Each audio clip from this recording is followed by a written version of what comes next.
Don is the executive chairman of the Blockchain Research Institute and author of 18 books. I'm sure you know many of them, but one of mine is The Blockchain Revolution and Economics, which are both global bestsellers. Now, also something that Don told me in the preparation for the talk today, Don has one of the most popular, actually the most popular TED Talk on any technology, be that AI or any other, so with 10 million views, so really amazing for that. And I would like to slowly announce you, but also say that Don has a special announcement as well for the audience today. So please, a big applause for Don. Very quick introduction. The internet was an internet of information. It's great for passing information around, but not for things of value.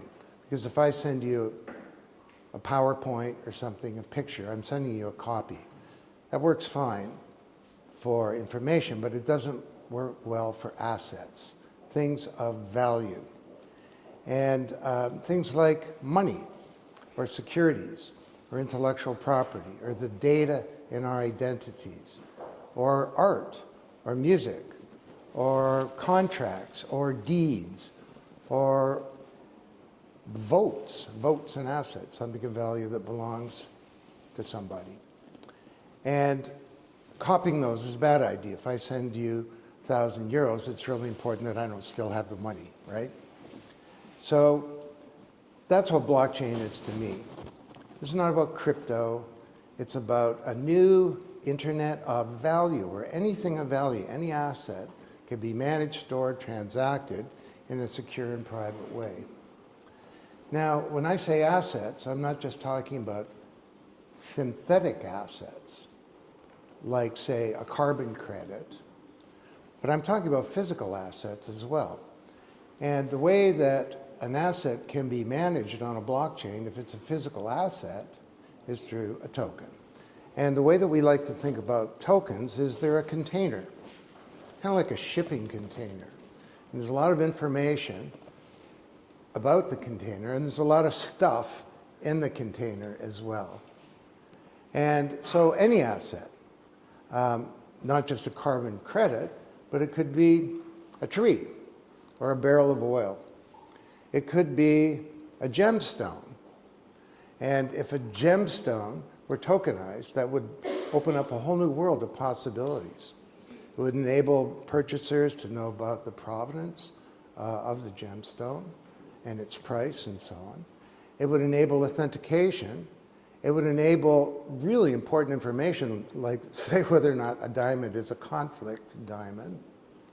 It would also create liquidity in a market for gemstones. So we could start buying and selling gemstones and using them, in a sense, as assets very easily. And there's a lot more too. So you're going to hear about that later in a panel.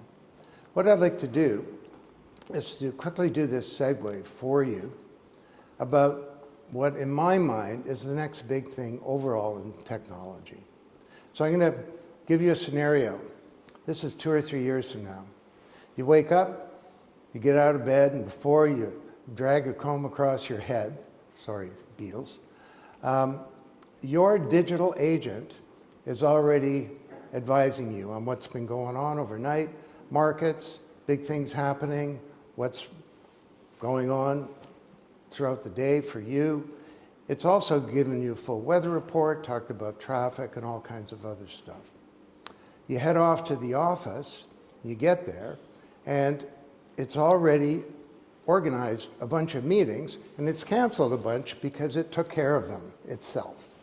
It pre-negotiated some stuff, it identified some problems with a customer, it solved the problems, and it tipped you off about a whole bunch of things. There's a great conference happening today, and it's going to attend the conference, and we'll give you a full report. And as you go home, it says, by the way, that person in the office, you've been expressing some interest in them. You're going to see them both at this event on Thursday. Why don't you suggest the two of you have a drink? Now, what's your reaction to that? Is your reaction, wow, how powerful and exciting that would be to redefine my ability as a human being. What could I accomplish? Is your reaction skeptical? This is science fiction. It's not going to happen in my life. I'm not going to have to worry about that for a long time. Does it make you a little uneasy? I mean, technology is already causing lots of problems. Social media has led to a fragmentation of public discourse, and we're all in these little self-reinforcing echo chambers where the purpose of information is not to inform us, but to give us comfort. A lot of evidence that technology is hurting our kids. This is going to be just great. A digital agent is going to be with me all the time, and it sees me when I'm sleeping, and it knows when I'm awake, like the Santa Claus song says. It probably knows if you've been bad or good as well. Or is your reaction outright horror? This is a terrifying idea. You think of the movie 2001, when the onboard computer HAL said to Dave, "I'm sorry, Dave, I can't do that," as it was killing off all of the people on the spaceship. What if this thing is going to have most of you in this room have an IQ of 1,000 or 1,000,000 in your lifetime? What if it decides it's going to get you to do some things that are not in your interest? What if it decides it doesn't need you or it doesn't like you anymore? Could we lose our human agency? So that's why we wrote the book. So here's what it's all about, and here's how blockchain intersects. There's a new category, the big new category of AI. It's called agentic AI. You heard of that? Okay. It's about agents. But there are all kinds of agents, right? They're call center agents. We interact with them all the time. They're agents in supply chains and in financial systems and inside derivatives and so on. But the most important category of agents is agents that are going to be personal and that will be your personal agent. Now, I'm not talking about Microsoft Copilot or something like that, which is just kind of like a tool to help you manage your time during the day. AI is shifting from being a tool to an active part of all of our lives, where our identities, that you, become digitized. And because this new category, unbelievably, does not have a name, we've named it in the book. We've called it Identic AI. And Identic AI holds unbelievable promise and similar extraordinary peril if we don't do this right. What's the promise? Well, I don't have time here, but think about it. At work, you know, Peter Diamandis, who founded the X Prize, we interviewed him for the book along with a bunch of people, and he says, "I've already got a Peter bot, and this Peter bot is at work, and it does a whole bunch of things way better than I do. It speaks more clearly and communicates better than I do." He says, "What would it mean for me to be able to infinitely replicate those Peter bots and have them out all over the place doing things, going to meetings, attending conferences, and reporting back?" He says, this is exponential change, and which is why we called the book U to the Power of Two. It's not two of you, it's an exponential transformation of our lives. How about health? Well, this AI doctor that's going to be with you all the time will report on your health overnight. Boy, that was quite the bender you had last night. I've got a shake for you downstairs with a lot of vitamins and stuff. This AI doctor will be very smart because it will have gone to every medical school in the world, it will have read every medical book and every medical paper. And a big problem in healthcare, regardless of what system you have in whatever country, is there's a gap between supply and demand. The demand for healthcare is infinite. The supply is very finite. What if we can make the supply infinite too? What would that do? What could that do for human health? How about our social lives? Well, I mean, I could go on and on. I'm not going to, but if you're dating, you're not going to be swiping through a Tinder app or something like that. You'll get your digital agent to go and pre-qualify a bunch of people, in a sense, to have some digital dates with others. and screen out a whole bunch of people that are just not going to make it. So that's extraordinary opportunity, and with that comes extraordinary danger. So on an individual level, this could be quite the problem. By the way, someone said, I'm looking forward to hearing what you have to say. And I was thinking, I'm looking forward to hearing what I have to say too, because I've never given this talk before. Yeah, I mean, just think about this one. I've been an advocate of a self-sovereign digital identity where all the data that's captured by all of these giant companies can be swept up and captured into a blockchain-based identity.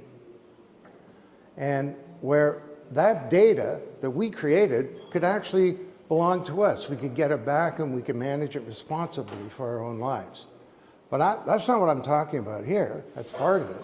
I'm talking about a digital identity that's also smart, that's enormously intelligent. So today, we kind of subconsciously outsource data, right? We think about, well, I'm not going to have to remember that because I can look it up, or GPS will look it up for me, right? We make choices. What are we going to store on board and what will we store off board? Well, how about this? With Identic AI, it's not just storage of data, it's processing. What am I going to think about? What am I going to let my consigliere think about? My butler?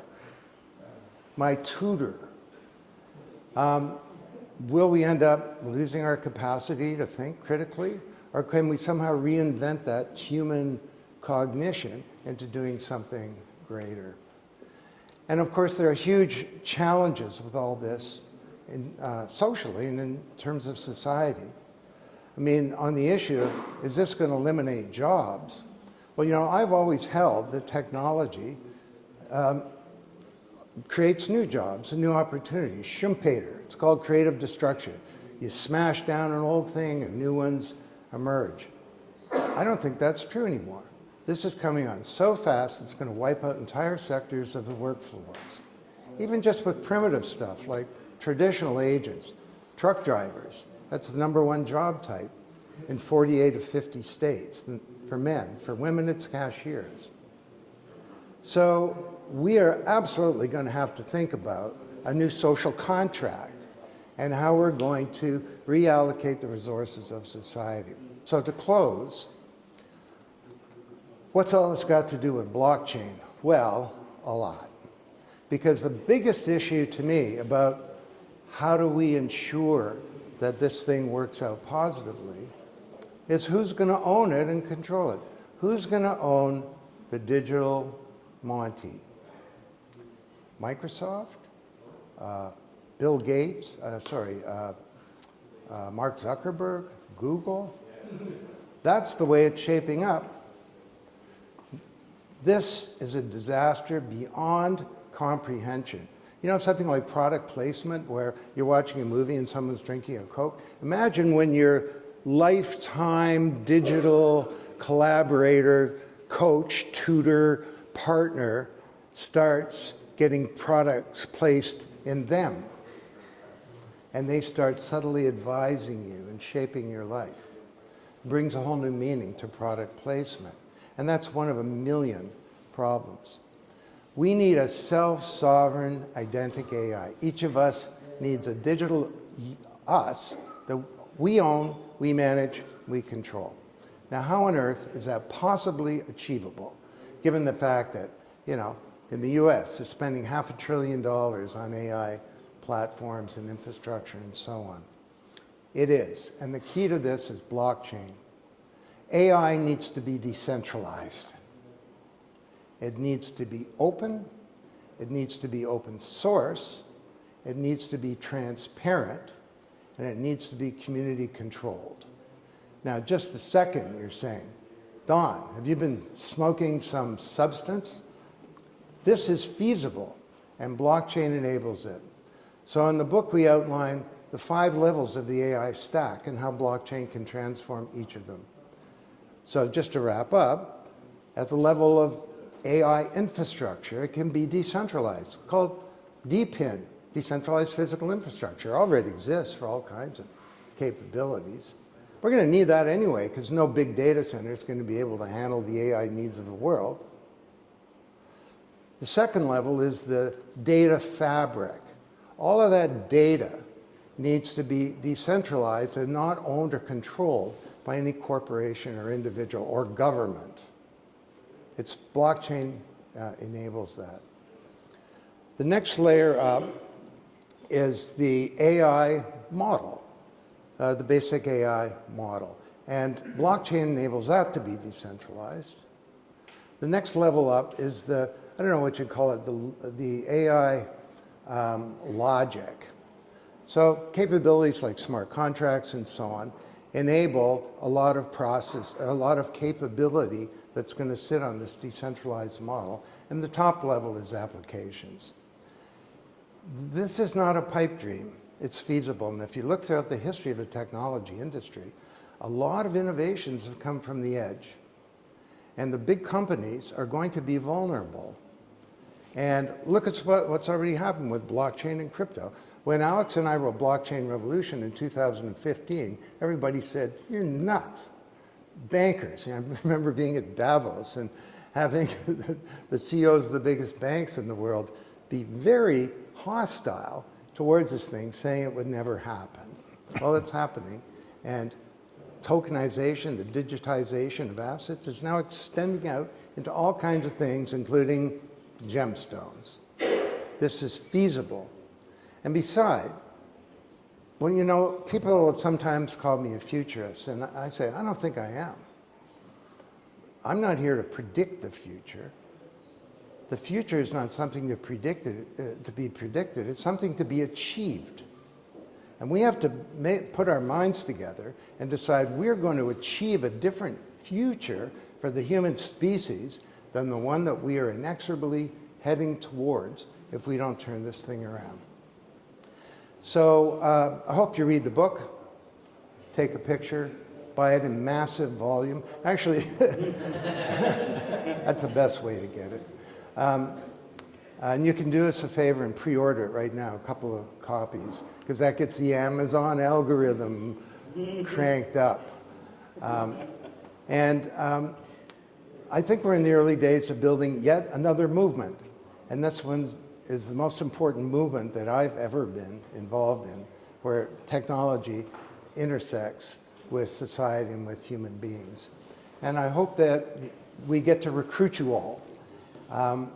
Maybe if we do this smaller, smarter, more digitized world that my grandchildren inherit might actually be a better one. So thank you very much.